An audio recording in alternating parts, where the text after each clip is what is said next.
Like most programs these days, Flash 8 gives us a million different ways to customize the application and change the way it works. As usual, some of these are more useful than others. But we're going to spend this section of the course looking at how we can get the most out of Flash by using its preference and customization settings. We'll be spending much of our time in the Preferences dialog box, which you can get to by choosing Edit and Preferences, or Control-U on a PC, or Command-U on a Macintosh. You'll see that our preferences are divided into categories over here on the left, and in the next couple of lessons we're going to be looking at the general preferences, starting with On Launch. You've probably noticed that when you first start up Flash, you're presented with a start page with a number of useful quick links. Well, you can change that. Select No Document for Flash to open up empty, or New Document to make Flash create a brand new empty document for you. And finally, you can choose Last Documents Open, and Flash will automatically open all of the documents that you had open at last shutdown. Next we have Undo. Like most good graphic design or web design programs, Flash will keep a record of all of your actions. And up to, by default, 100 actions can be stepped through in reverse. Of course, you can change this. If you're running low on system RAM, you may want to drop this. But the coolest thing about this setting is here, in the drop-down box. By default, most applications operate on a document-level undo basis. What that means is, if I made some changes to, say, this tab here, and then switched to the top bar and made some changes, if I started hitting undo, Flash would step through all of the changes in the top bar first, and then go through the changes that I made to the tab. However, we can specify object-level undo. Using this, each object on our stage keeps its own undo record.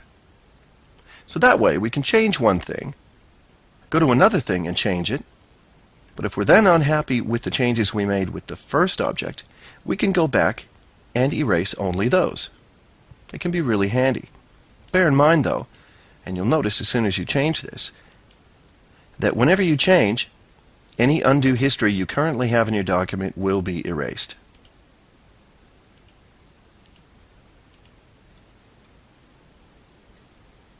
Okay, next we have printing, and this only applies in Windows. You can disable PostScript output when printing if you're having problems printing to a PostScript printer. This will slow down printing, but sometimes it will help. This is turned off by default.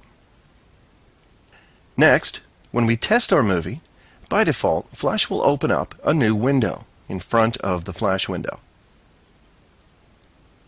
If you like, you can change that so that Flash opens up our test movies in tabs, just like multiple documents. And next we have selection options.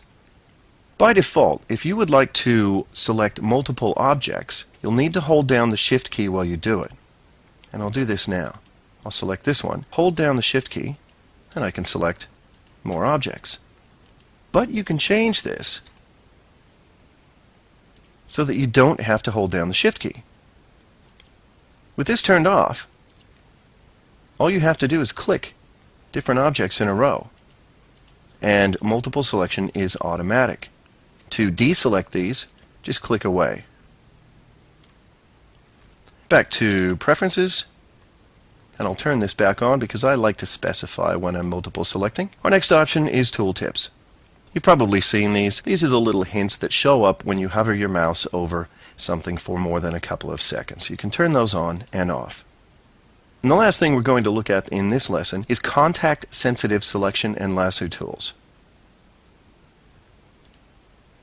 With this turned off, I'll create an instance of a symbol in my library by using a shape, converting it to a symbol, and now it's on the stage. You'll see if I use the selection tool to click and drag to create a selection area that does not completely surround my object, it's not selected. However, if I drag it to completely surround the object, it's now selected, as you can see. This setting simply changes that. Turn this on, contact sensitive selection and lasso tools, And now we click and drag, and you only have to drag over part of the object. You can see it's selected now. And the same thing applies to the lasso tool.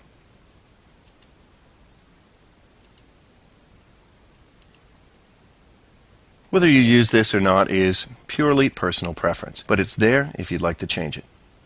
And that's the end of this lesson. In the next lesson, we're going to continue with the general preferences.